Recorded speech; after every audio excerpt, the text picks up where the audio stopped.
breaking news, the big, beautiful, bogus disaster bill of Donald Trump actually goes to the desk of Trump. Here's the announcement. The yeas are 218, the nays are 214. The motion is adopted.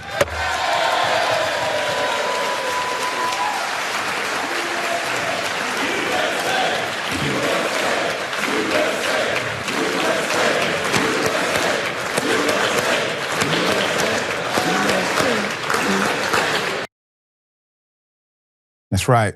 When they pass something that's unbelievable and extremely disastrous to you, they just slap a brand over it. USA, USA. Put up the picture for a mass. One of the worst bills. And I don't say this lightly. One of the worst bills to ever be passed in the modern era.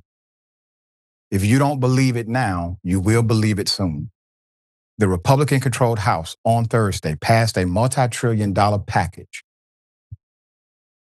sending the bill directly to Donald Trump's desk after a tense 24 hours of negotiations, arm twisting, and probably some blackmail and promises that are illegal. The mostly party line vote of 218 to 214 came one day ahead of Trump's July 4th deadline because he needs that headline going into the 4th and caps an arduous process that lasted more than 4 months, rife with ideological clashes and significant animosity between House and Senate leadership, where Republicans had little margin for error given the narrow majorities. But Republicans did say it was a bad bill too. In his 1 a.m. call with holdouts, Trump and other White House officials made promises to aggressively implement key provisions in the bill. From clean energy tax credit phase-outs, understand what the promises were. All right, Jim, we got it. This is going to be bad for your constituents. Whole lot of folk that need this level of health care. They're not going to have it anymore. But listen, we're going to really be aggressive about phasing out those damn tax credit for energy, alternative energy. I mean, that's the real problem. You got a solar panel on your house. You shouldn't get a break just because you're giving everybody else one. It's insane. Look at what they sold you out for. Tax credit phase outs. Energy tax credit phase outs to new Medicaid restrictions. That's what they sold you out for. A source familiar with the call said, one by one, the GOP critics folded and accepted demands that insisted they would not. They said they would not accept these demands. They said this is a bill. One guy said, I don't give a damn what he's upset about or what he doesn't like. Standing up for my constituents. Care about my children, grandchildren. But he said he would really be aggressive about phasing out these energy things. So, no, they got your card, man. You guys are feckless leaders. They just knew your soft points, knew the places you compromise, probably understood what you really love in life, your proxy to power. Conservatives swallowed a bill that adds trillions to the debt. Trillions. They won't pay for it. They'll be dead. Our children will pay for it. Our grandchildren will pay for it. And their children will pay for it. Meaning they will have less disposable income, less opportunity at higher education, less opportunity to enjoy life, quality of life, more poverty, less access to health care if this isn't turned around in the future. Politically vulnerable Republicans endorsed steep cuts to Medicaid and health care spending that are projected by the CBO to cost 11.8 million people their insurance. 11.8 million people their insurance. Republicans whose districts and states benefit from clean energy incentives ended up voting to strip them away. They voted against their own state. People have never seem to Republicans, MAGA seems to never get it. They're not your champion. These individuals don't give a damn about you. You know who they were clapping for? They were clapping for the 83 billionaires who live in America who bought them.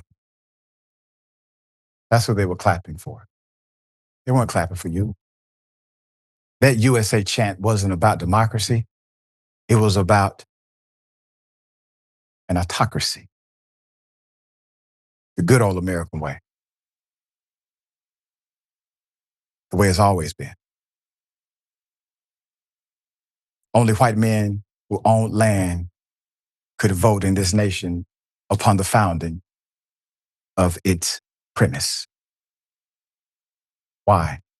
Because you can't be trusted with democracy. Only rich white men know what's best for you. So you elect them. The vast majority of US senators, multimillionaires, man. Trump, billionaire. He puts another billionaire in charge of Musk, now they're going at it. This country is not for them to use us. It is for us to utilize them to be our advocates and representatives. At least that's what it is today. Seems to be fading away. All right, Jackson, thoughts here? Well, yeah, I mean, there's no surprise whatsoever that the House ended up passing this because at this point, the Republican Party, the House and the Senate exists solely to appease to Donald Trump. That's what they're there for. I mean, even the artificial deadline for July 4th, that's not a real deadline. They didn't have to do this by then. But they did it because they don't want to hear from Trump. And on the one hand, their lazy jobs that they have are more important to them than the welfare of the American people. But also, they just don't want to deal with the pushback. That they just don't want to deal with it. And so 17 million people are going to lose their health care. As you pointed out, energy costs are going up. Jobs will be lost, let alone everything else that Trump is doing with the tariffs, destabilizing our foreign relations, all of that. Oh, and starting a war with Iran. Can't forget that, which, I mean, basically in less than half a year, this man broke all of his campaign promises. But what's important for people to keep in mind is that the reason that MAGA, it still supports him. Yeah, there's people on the outskirts who don't, and, we want to get those people. But the reason that they like Trump is obviously his racism, but they like his stupidity. They like his bravado. They like all of that. I mean, when you talk to these people, they'll say, yeah, well, I know he does lie all the time. I know he does lie, but be like, yeah, he is a little wild, but they like it. You know what I'm saying? Like, it's really not, they love it. They loved Ronald Reagan.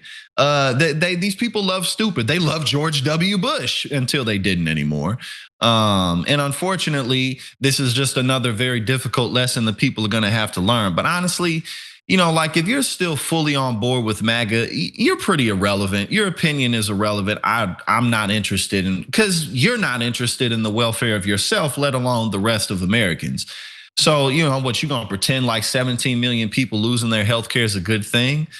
This bill is literally going to destroy millions of people's lives. The repercussions of this are unbelievable. And, hopefully that translates into a wipeout in the midterms. I think that the Democrats, just the party itself, especially if we can get new candidates in there, there's a lot of opportunity to get these people out of office. Like Senator Lisa Murkowski. Yeah. You saw that clip of her when they were like, Rand Paul said this, and she just stared daggers at him and she was like, I'm offended.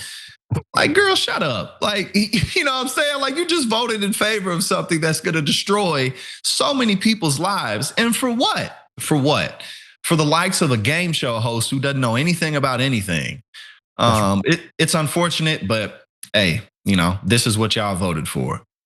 Yeah. And unfortunately, because we're in this together, we got to live with what you voted for. I did not. My dear brother Jackson did not.